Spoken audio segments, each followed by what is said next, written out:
Palabra de hoy. Lo bendecimos en el nombre de Jesús y aquí le introduzco a mi esposa, la pastora Jovanka, que va a compartir un poco de la palabra. Bueno, gracias, darles la bienvenida a todos los que ya están en Zoom, en Facebook. Gracias a los pastores por su cariño, estamos recibiendo sus mensajes, les agradecemos. Yo quería compartir, y más que todo que compartir, agradecer al Señor porque esta semana se han visto sus maravillas. Gracias a Dios por la vida de nuestra hermana Karina, que solo ha sido un milagro esta semana y con todo mi corazón realmente es una alegría lo que Dios ha hecho en nosotros. Como a Daniel le decía, nos ha librado del medio de la prueba, así te ha librado a ti, hermana, y nos gozamos, nos alegramos porque realmente hay que hablar de estas maravillas y decirlos a los cuatro vientos. Él ha preservado tu vida y cuán grande es el Señor, que no hemos hecho nada para merecerlo. Simplemente nos libra de las pruebas y por eso quería leer este salmo que dice: te damos gracias, oh Dios, te damos gracias, por cercano está tu nombre. Los hombres declaran tus maravillas. Yo he venido a declarar, porque solo tú tienes el poder de la vida y la muerte. Y allá donde estás, te mandamos palabra de ánimo, fe, y aquellos que están pasando también momentos difíciles, animarles, ¿no? Que solo el Señor tiene el poder, solo Él es el que tiene misericordia de nosotros. Y gracias, bendito Padre, gracias a todos por sus oraciones, por su ánimo, por aquello que no han dejado de hacer, y desanimarse es pedirle al Señor en todo momento. Gracias y gracias, bendito Padre. Amén. Amén, gracias. Así es, y también agradecemos a todos los que entraron en esa campaña, ¿no? de poder orar por la vida de nuestra hermana Karina. Sus oraciones fueron recibidas y bueno, estamos por ello justamente muy bendecidos.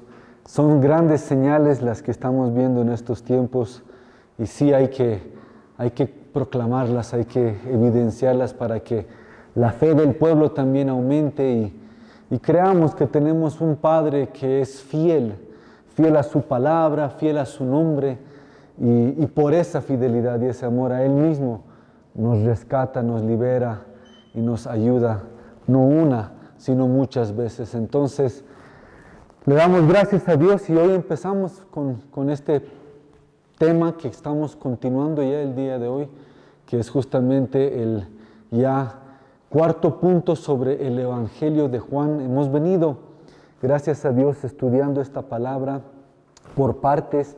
Estamos realmente haciendo un tipo de exposición de esta palabra, así en momentos versículo por versículo o una palabra en sí para poder ir valorando y aprendiendo. Hasta ahora, este ya es el cuarto tema. Hasta ahora pudimos analizar y ver primero la deidad de Cristo, lo importante y el enfoque que el Evangelio de Juan empieza a mostrar sobre nuestro Señor Jesús, pero nuestro Señor Jesús como Dios, nuestro Señor Jesús como siendo Dios, vino y se manifestó a través de un cuerpo 100% humano, dijimos, y 100% también, obviamente, Dios, no mitad, y pudimos valorar y entender eso.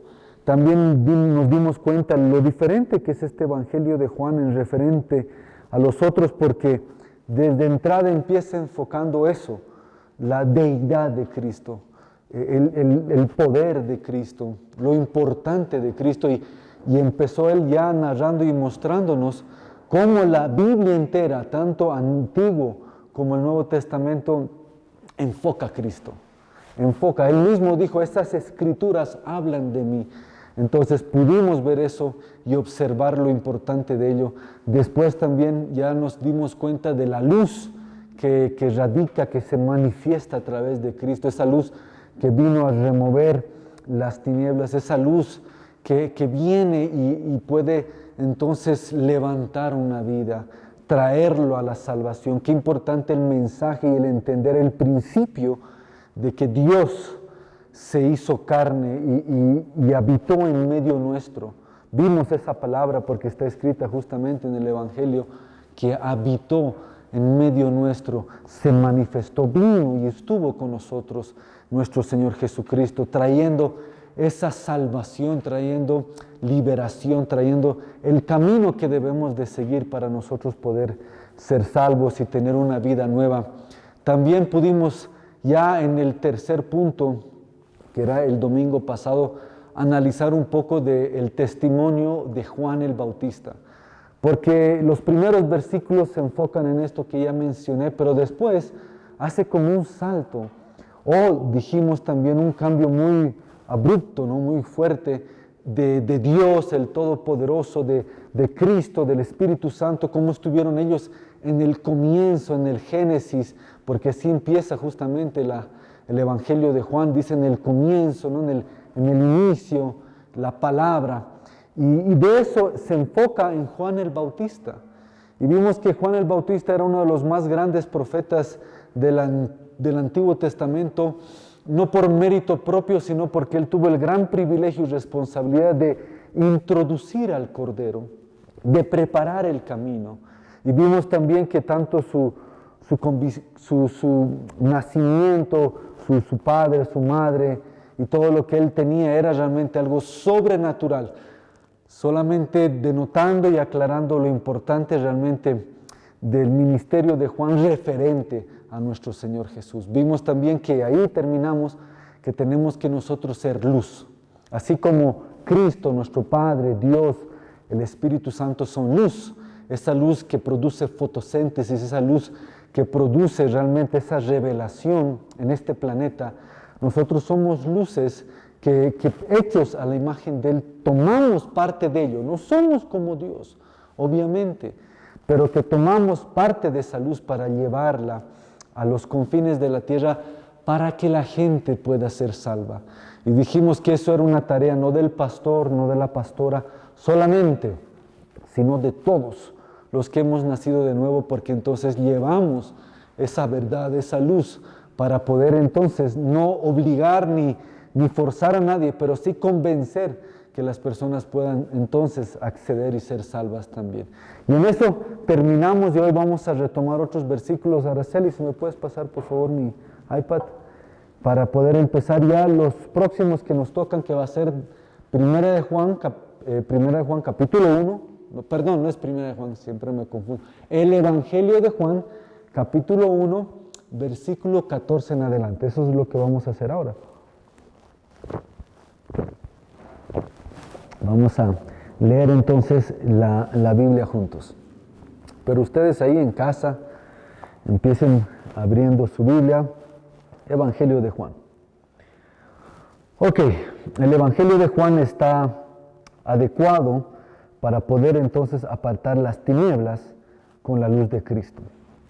Cristo pudimos ver es la palabra hasta ahora, la vida y también es la luz.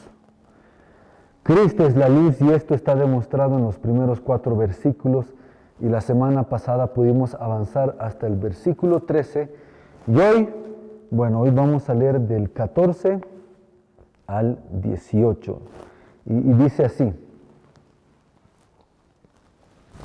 y el Verbo se hizo carne y habitó entre nosotros y vimos su gloria, gloria como del unigénito del Padre, lleno de gracia y de verdad. Juan dio testimonio de él y clamó diciendo: este era el del que yo decía, el que viene después de mí es antes de mí porque era primero que yo. Pues de su plenitud todos hemos recibido y gracia sobre gracia, porque la ley fue dada por medio de Moisés. La gracia y la verdad fueron hechas realidad por medio de Jesucristo. Nadie ha visto jamás a Dios, el unigénito Dios que está en el seno del Padre. Él le ha dado a conocer. Bueno, podemos entonces observar que Juan empieza su evangelio con 18 versículos que pudiéramos llamar un prólogo teológico, un inicio, una tesis se pudiera decir. Y este prólogo Juan establece entonces que Jesús es Dios en carne humana. Voy a ir pausando porque quiero que ustedes vayan meditando en lo que estamos reflexionando y hablando el día de hoy. Esto está escrito en la palabra, pero yo solo le explico un poco lo que se puede interpretar de ella. Entonces, Jesús es Dios en carne humana. Ese es su tesis, ese es su prólogo, ese es su argumento dentro del Evangelio de Juan. Y hemos dicho que es diferente a Mateo, Lucas y Marcos. Ahora, ese ser eterno puro quiso ser hombre. Eso es lo impresionante de justamente esto. Que este ser eterno decidió convivir con nosotros, decidió ser parte nuestro. Este es el mensaje de Juan, que Cristo no es un hombre creado, sino es Dios en forma humana. El Dios en forma humana. Eso es lo impactante para Juan y eso es lo que está transmitiendo justamente Juan. Entonces él quiere que entendamos siempre lo importante y lo hermoso de ello. Esta realidad y verdad es la enseñanza doctrinal más importante, miren esto, en la fe cristiana en relación con la esencia o la naturaleza de Jesucristo. Reitero, la verdad y la realidad de que Cristo, siendo Dios, porque ya hemos visto que Él es Dios, así como el Padre es Dios y el Espíritu Santo es Dios, Cristo lo es también. Entonces, Él teniendo esa deidad, ese poderío, decidió entonces venir y estar en medio nuestro, por amor obviamente a nosotros.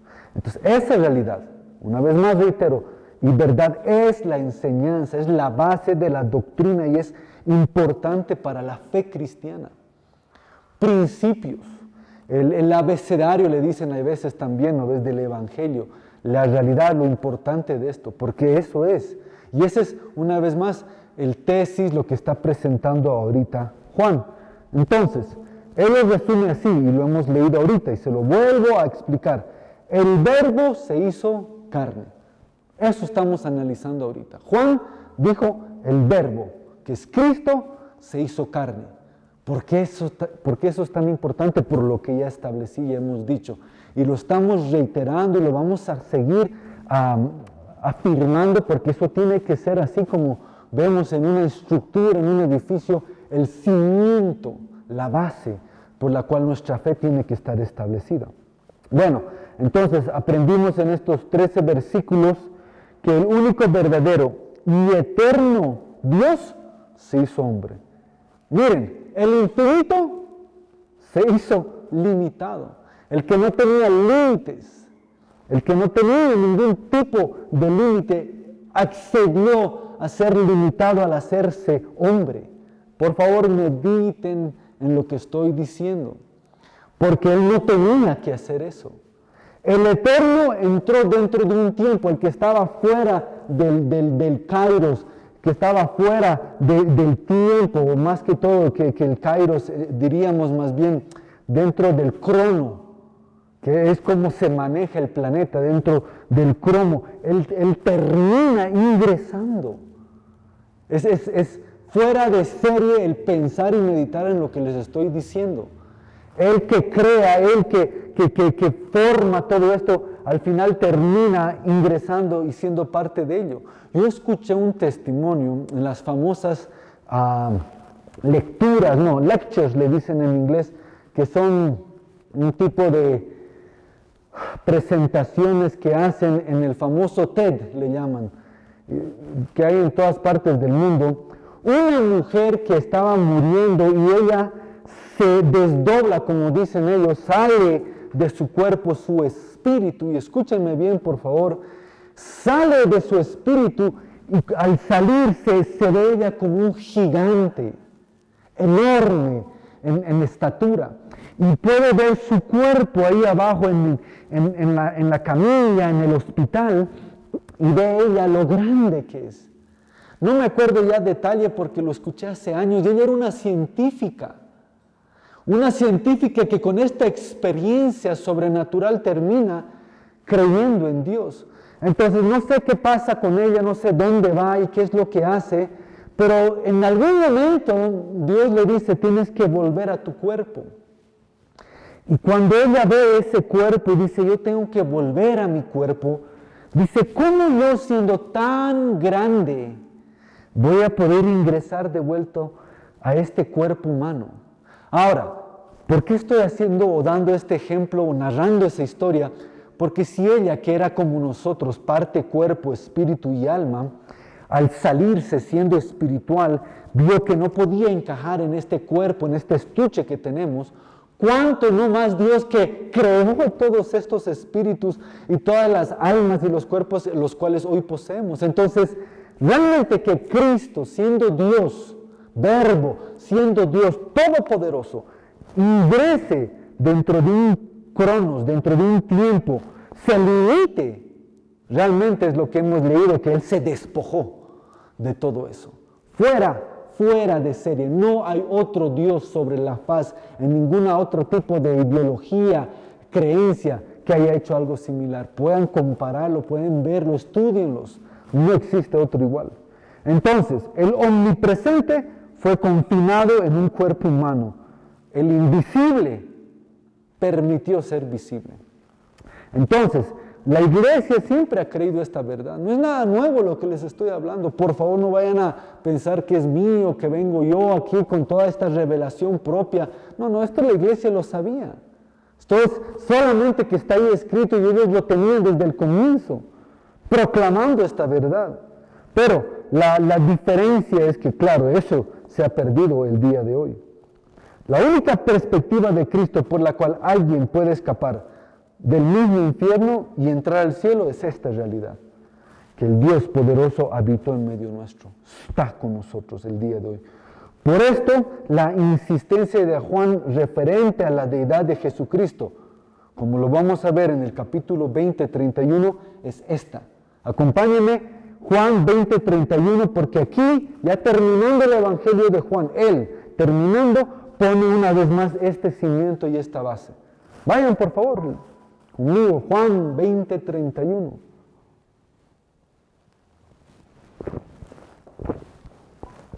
Dice, pero estas, hablando de las Escrituras, hablando del Evangelio de Él, hablando del Verbo, se han escrito para que creáis que Jesús es el Cristo, el Hijo de Dios, y para que al creer tengáis vida en su nombre. Ahí otra vez hace un síntesis. Ahí otra vez Él pone y revela el objetivo de su Evangelio. Aquí está. Si hay una pregunta en el inicio, aquí está la respuesta. ¿Por qué, Juan, estás escribiendo esto? ¿Por qué, Juan, te estás enfocando en esto de Cristo, en esto de Dios, en esto, etcétera? Porque es la única manera que tú vas a poder ser salvo. La evidencia está ahí.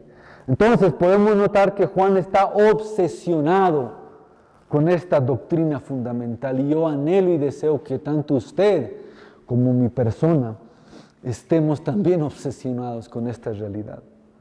Juan escribió este evangelio el año 90, más o menos, y para seguir profundizando y revelando lo que él había encontrado y lo que había en su corazón, podemos entonces también analizar las demás cartas de él.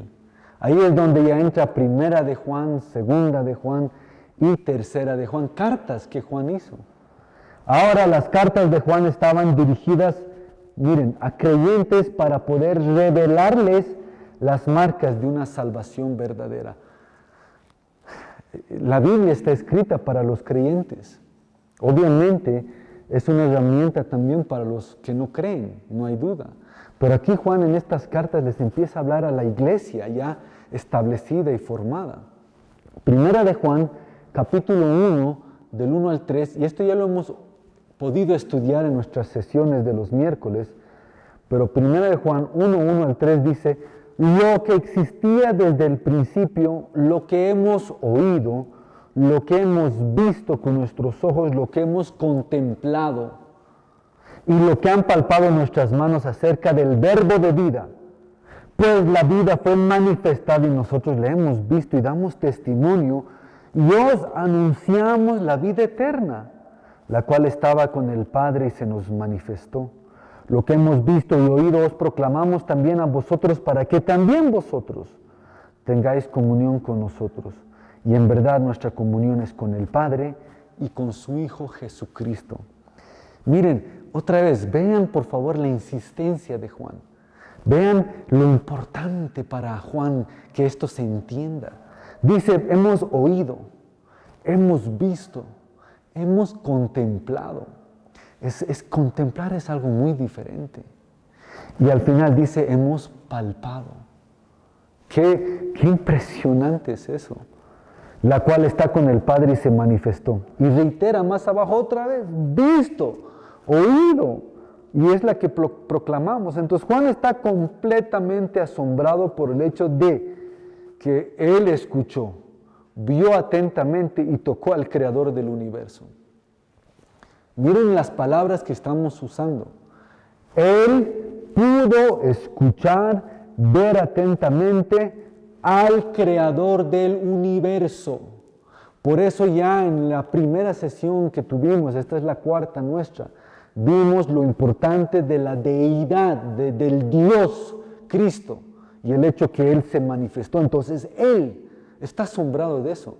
Él todavía no puede entender o captar cómo el Creador, el Dios Todopoderoso, invisible, impalpable, etcétera, lo pudo ver, pudo acompañar.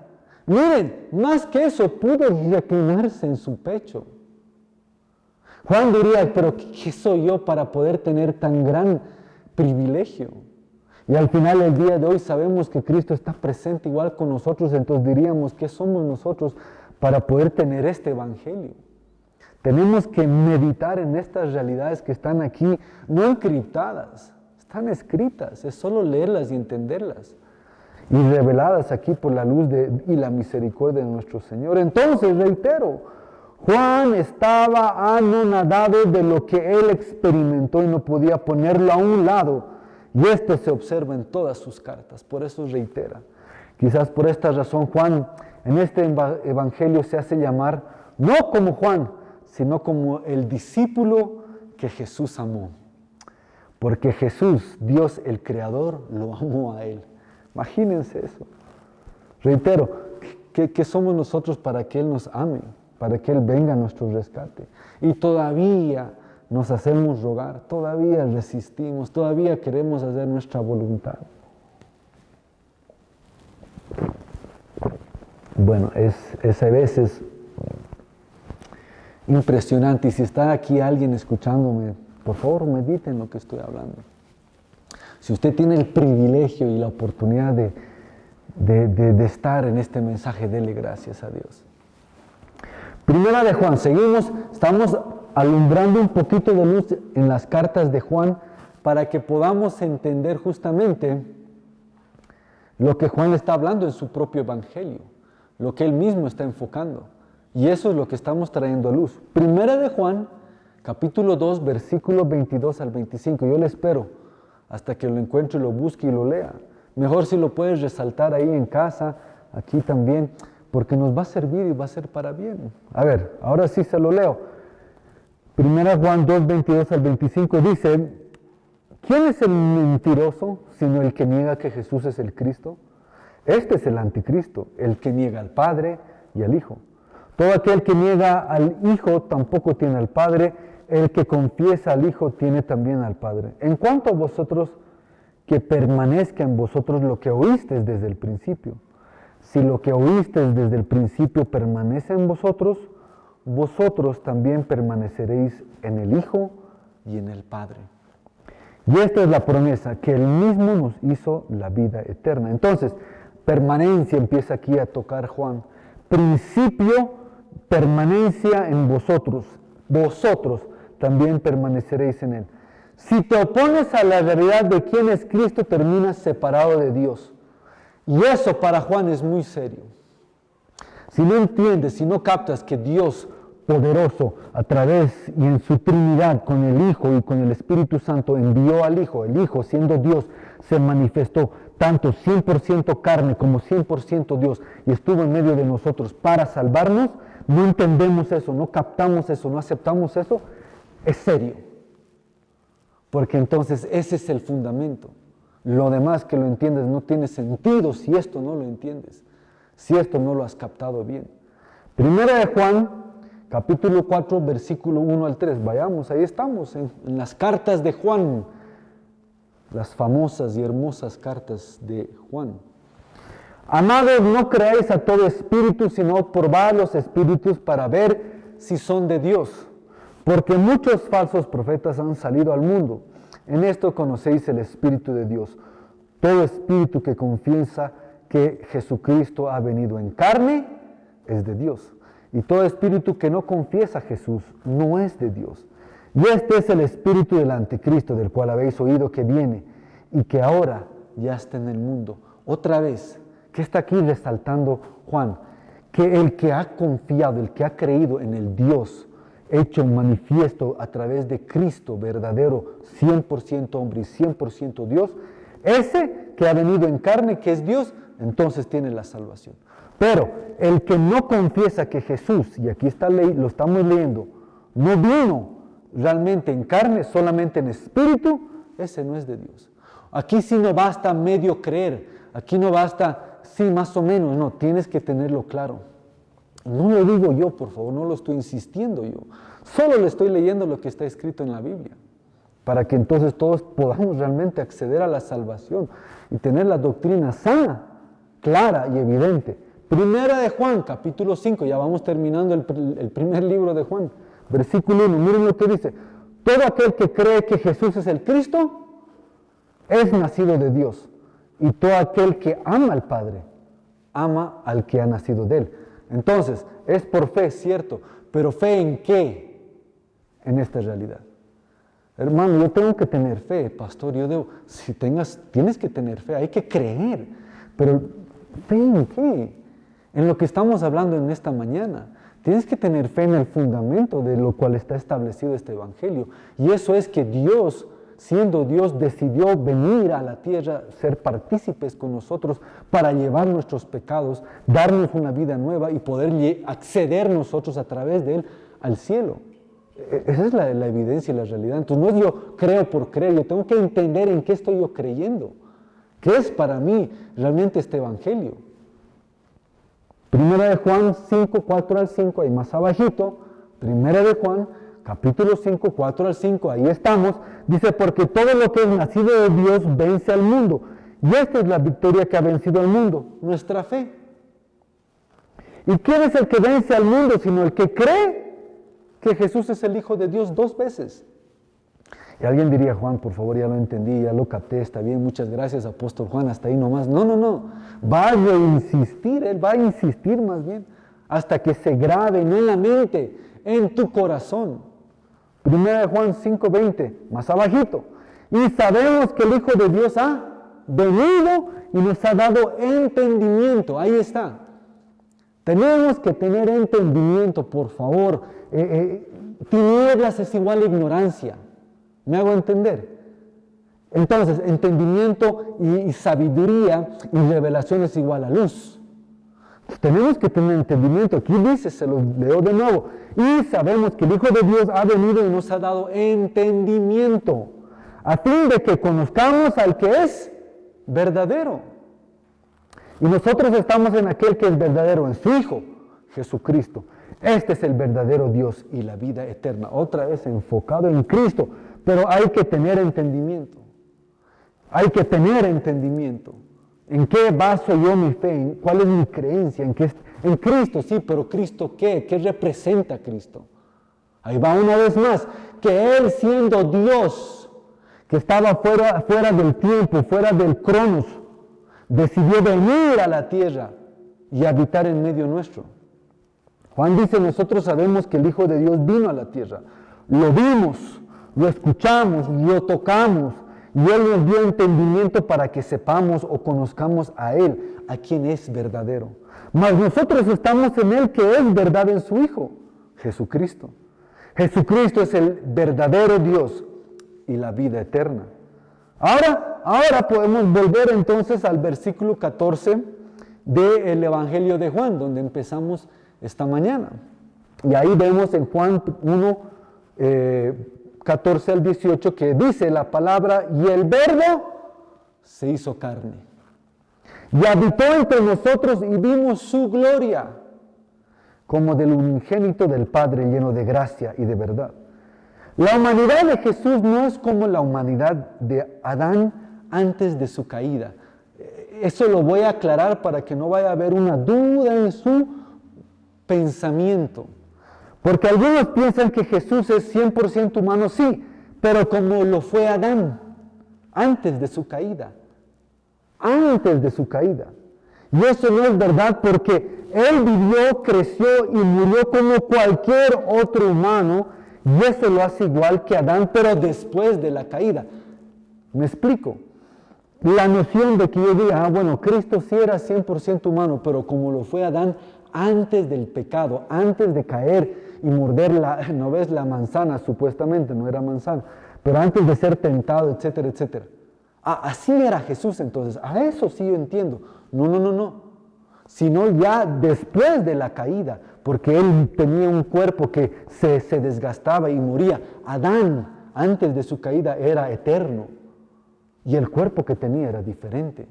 Cuando es expulsado, cuando es removido, cuando es apartado, ahí esa humanidad caída, esa es la que toma Dios.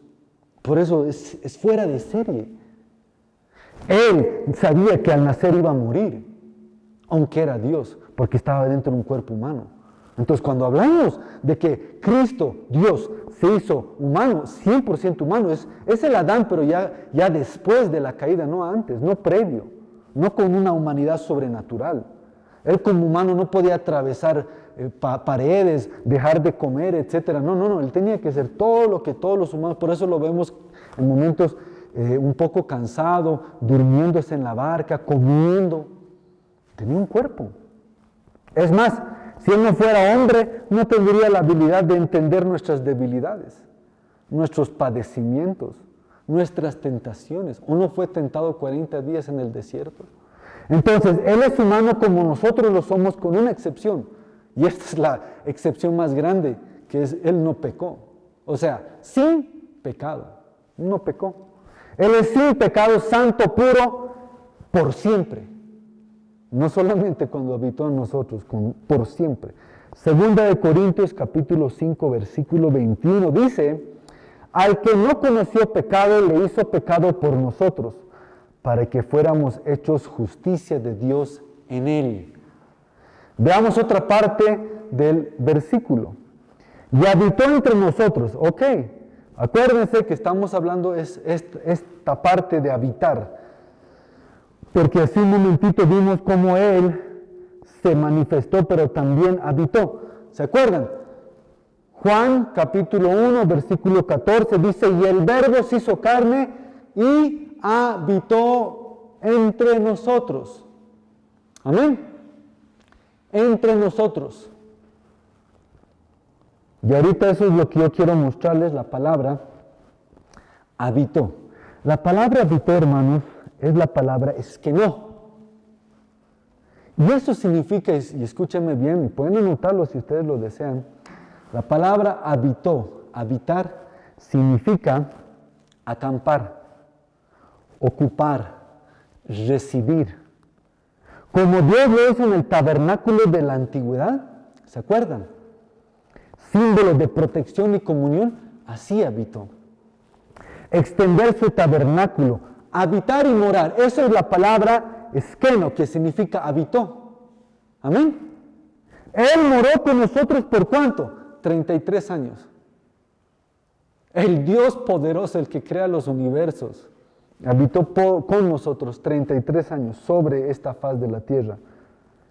En nuestro mundo tomando forma de hombre y se hizo como nosotros. Hebreos 2:17 dice, por tanto tenía que ser hecho semejante a sus hermanos en todo. ¿Qué hermanos? Los hermanos que él tenía.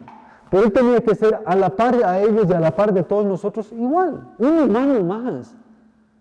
Por eso dice, se despojó, a fin de que llegara a ser un misericordioso y fiel sumo sacerdote en las cosas que a Dios atañen, para hacer propiciación por los pecados del pueblo. Este es el versículo que ya se lo he ido citando, Filipenses 2, 7 al 8. Sino que se despojó a sí mismo tomando forma de siervo, haciéndose semejante a los hombres. Y hallándose en forma de hombre, se humilló a sí mismo, haciéndose obediente hasta la muerte y muerte de la cruz. ¿Por qué se humilló a sí mismo? Porque, reitero, siendo Dios, se humilló para hacerse hombre.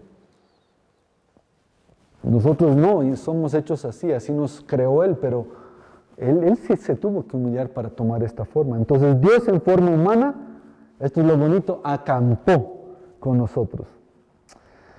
Ay, hermanos, lo que estamos hablando y transmitiendo es para que el corazón sea tocado realmente, sea movido.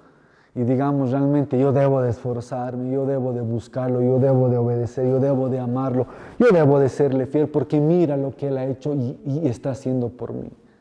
Mira lo que Él ha marcado en mi vida, mira lo que Él propuso. No hay otro Dios con ese amor, con ese desinterés, esa entrega como Él. Bueno, entonces Juan, aquí en este versículo que estamos viendo, que es el capítulo 14, ¿cierto? En adelante, usa 3 palabras claves, 3 declaraciones importantes que las estamos viendo ahora por palabra. 3, vamos a analizar una de ellas, pero 3 son.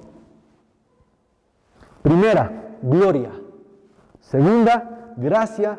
Y tercera, Padre, que es igual a Dios. Eso está en lo que acabamos de leer hace un momento.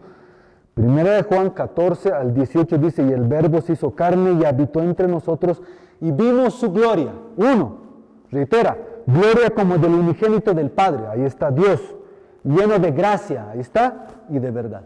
3 palabras. Ahora vamos a empezar con la gloria. Y vamos a ver en Juan, cuando dice él, gloria, y lo reitera una vez más, porque entonces tenemos que hacernos la pregunta, ¿qué significa gloria? ¿Qué es gloria? ¿A qué gloria está él haciendo referencia? Juan está enfocando aquí la luz que es la palabra, para que podamos ver y entender. Para eso vamos a ir al Antiguo Testamento, para averiguarlo. La gloria de Dios es exclusiva a su naturaleza. Es quién es Él. Esa es la gloria de Dios. ¿Quién es Él? La pregunta entonces, ¿quién es Dios? Y una respuesta que vamos a ir reiterando esta mañana es que Él es la totalidad o el total de los atributos. O sea, Dios con sus atributos igual a gloria. Y lo vamos a ver. Si tomamos todas las propiedades de Dios y hacemos una lista, eso sería la gloria perfecta de Dios. Pero también existe su gloria manifiesta y esta se revela simbólicamente y en realidad. Por ejemplo, para que me entiendan, Moisés le dice a Dios, quiero ver tu gloria.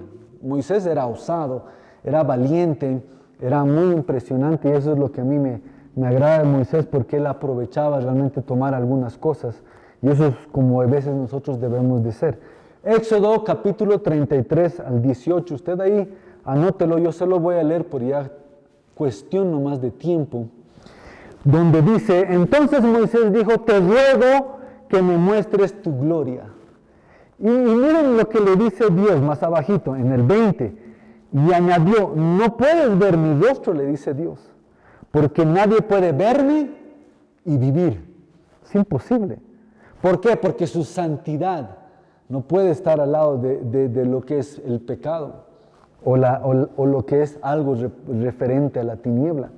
Entonces, más abajo en el 21 al 23, le dice el Señor, entonces el Señor dijo, he aquí hay un lugar junto a mí, y tú estarás sobre la peña.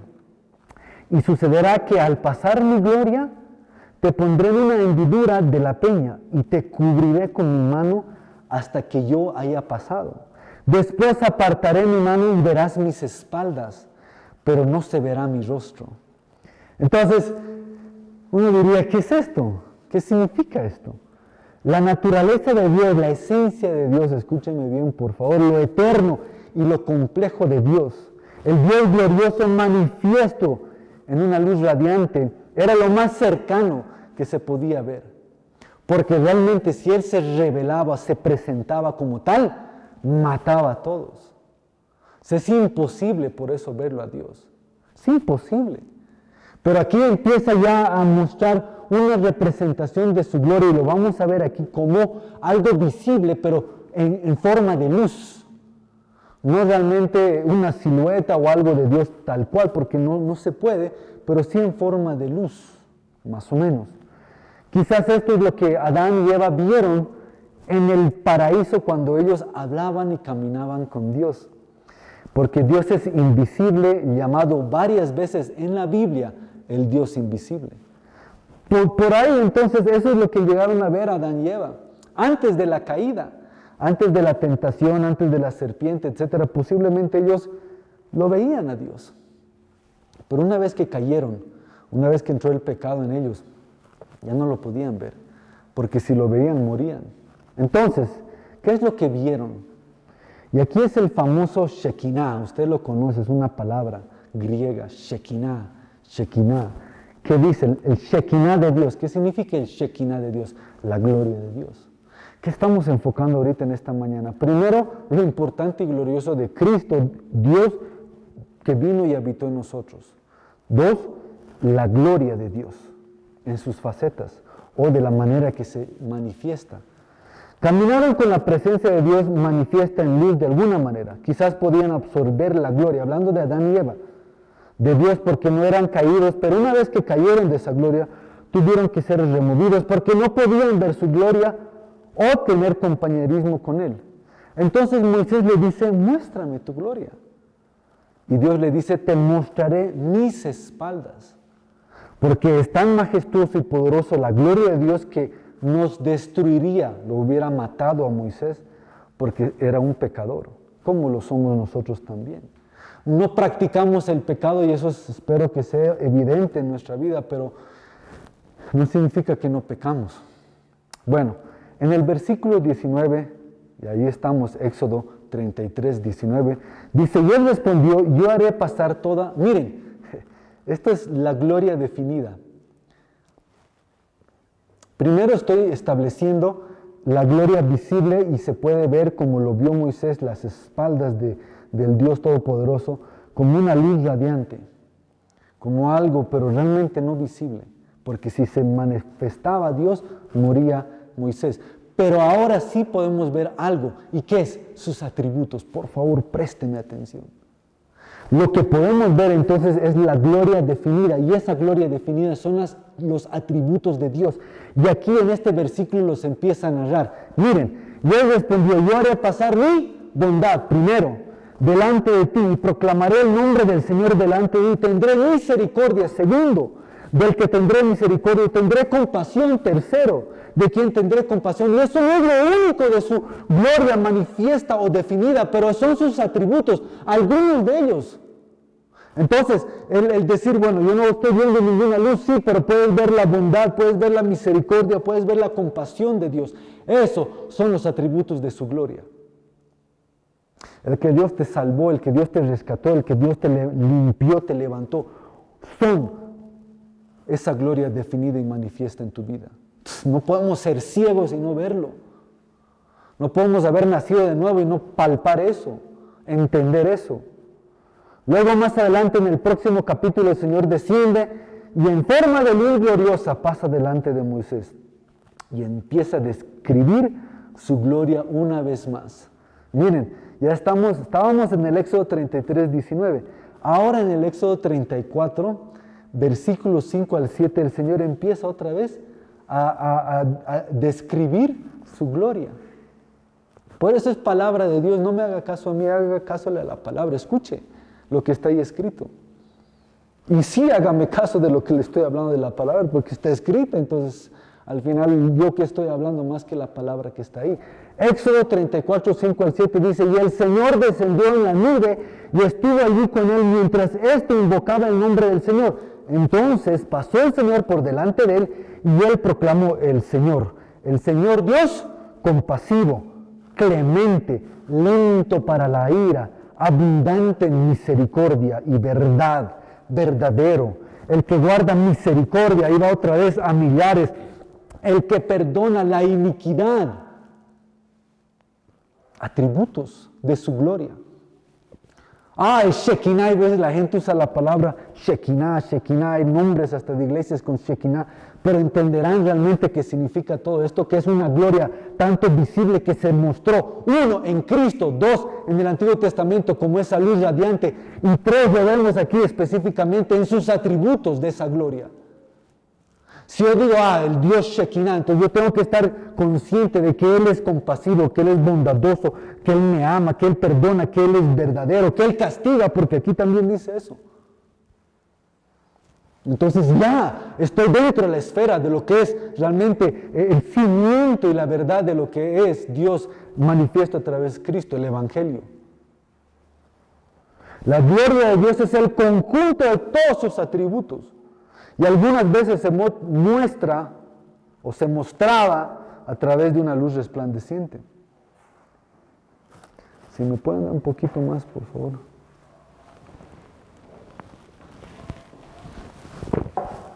Gracias. Luego, cuando los hijos de Israel caminaban por el desierto, Dios los guiaba por una columna de fuego en la noche. ¿Se acuerdan eso? Una representación de su gloria.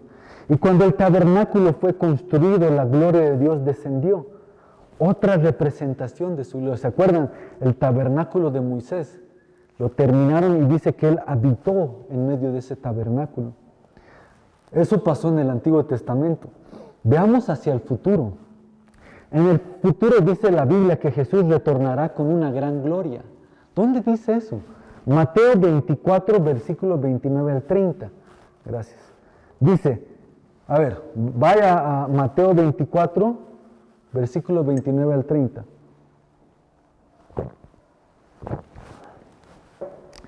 Pero inmediatamente después de la tribulación de esos días, está hablando del tiempo venidero, el sol se oscurecerá, la luna no dará su luz, las estrellas caerán del cielo y las potencias de los cielos serán sacudidas. Es lo que está diciendo. Entonces aparecerá en el cielo la señal del Hijo del Hombre. Y entonces todas las tribus de la tierra harán duelo y verán al Hijo del Hombre que viene sobre las nubes del cielo con poder y gran gloria. Ven, con poder y gran gloria. Ahora, en Mateo 25, 31 dice, pero cuando el Hijo del Hombre venga en su gloria y todos los ángeles con Él, entonces se sentará en el trono de su gloria. Ahí está. A futuro, pasado, presente. La Shekinah volverá, esa gloria volverá. Una vez más, la manifestación de los atributos de Dios en forma de luz, tanto como sucedió en el pasado, pasará de nuevo en el futuro. Es lo que vamos a ver. Y es lo que va a pasar en el futuro. Mientras tanto, esa gloria está en la tierra en forma de Cristo.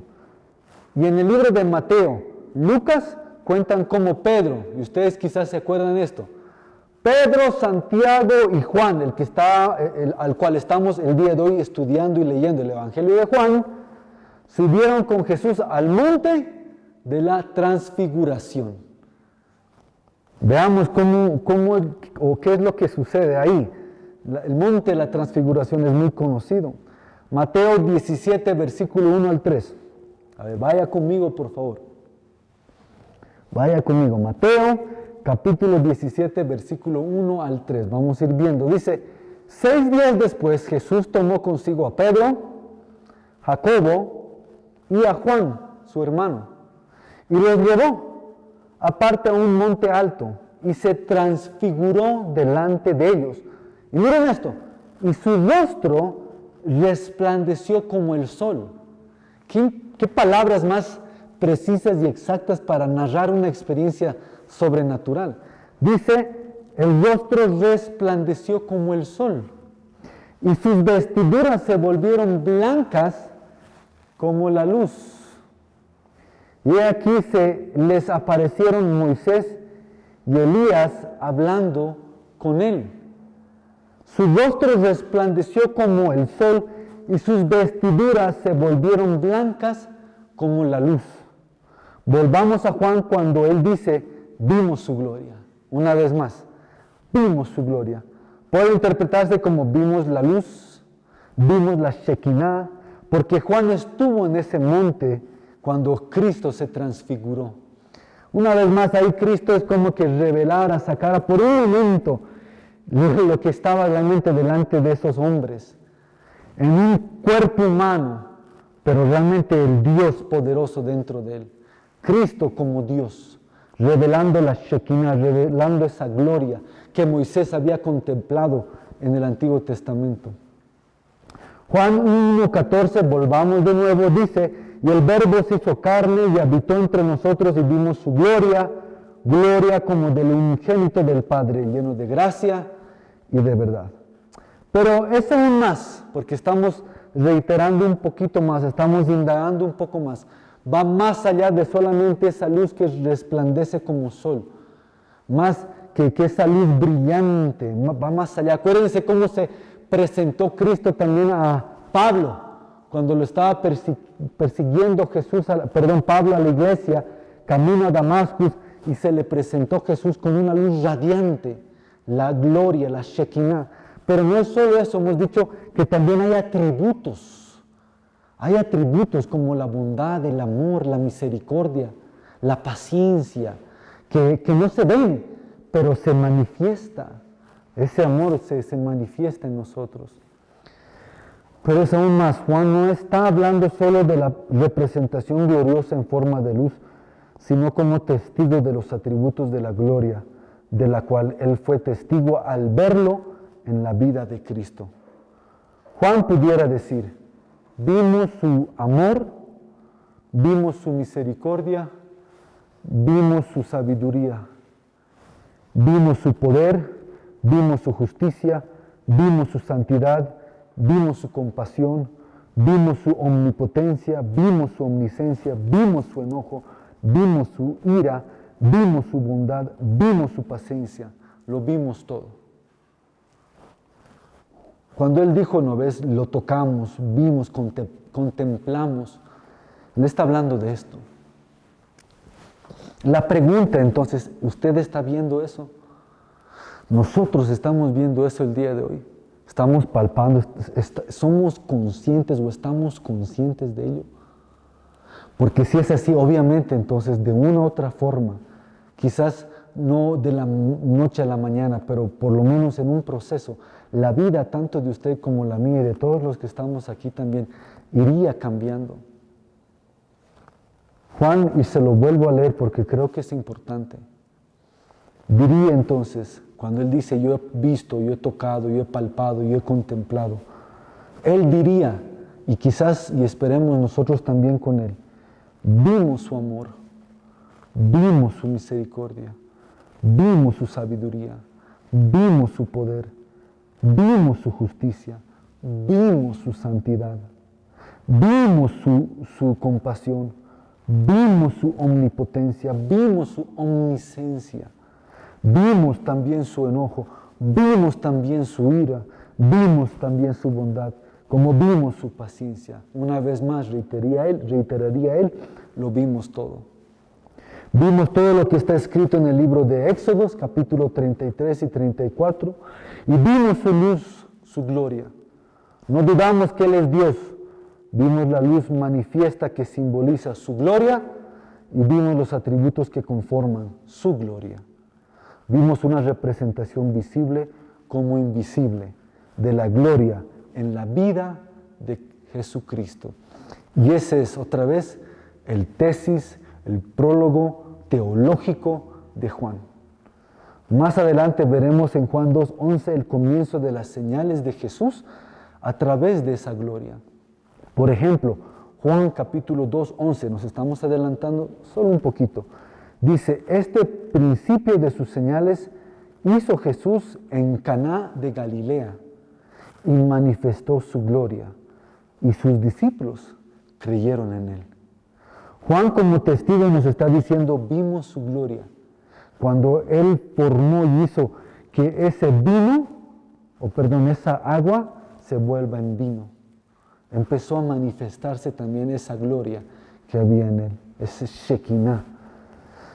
Bueno, entonces, su gloria visible en forma de luz en el monte de la transfiguración, y también vimos su gloria invisible en los atributos de Jesús.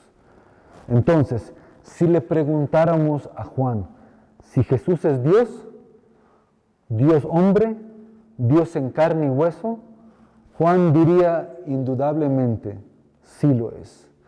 Y lo diría sí lo es porque él diría, porque yo lo vi, yo lo toqué, yo lo palpé, yo lo contemplé, yo me acosté en su pecho. Y quizás eso es algo que todos pudiéramos y deberíamos decir. Con eso yo termino este intervalo o este compartimiento para después continuar con los otros versículos que nos toca subsiguientemente. Vimos el día de hoy la gloria, la gracia está ahí manifestada también, como también la deidad del Dios Padre. Y eso es justamente el cimiento que ahorita Juan está estableciendo para todos nosotros. Pero hay una reflexión que yo sé que nos va a ayudar a todos nosotros el día de hoy, por favor. Y es justamente el poder meditar y entender realmente si estoy siendo partícipe, estoy pudiendo palpar, como dice en el libro de los Salmos, prueba y ve, prueba lo bueno de Él. Si estoy pudiendo probar ese amor, si estoy pudiendo probar esa misericordia. Y si por algún motivo no fuera así, entonces poder pedirle a Dios que me ayude. Por ahí hay algún obstáculo, hay algo que falta, quizás el entendimiento, la fe, no sé. Pero ahí donde está usted, yo le pediría que pueda orar conmigo.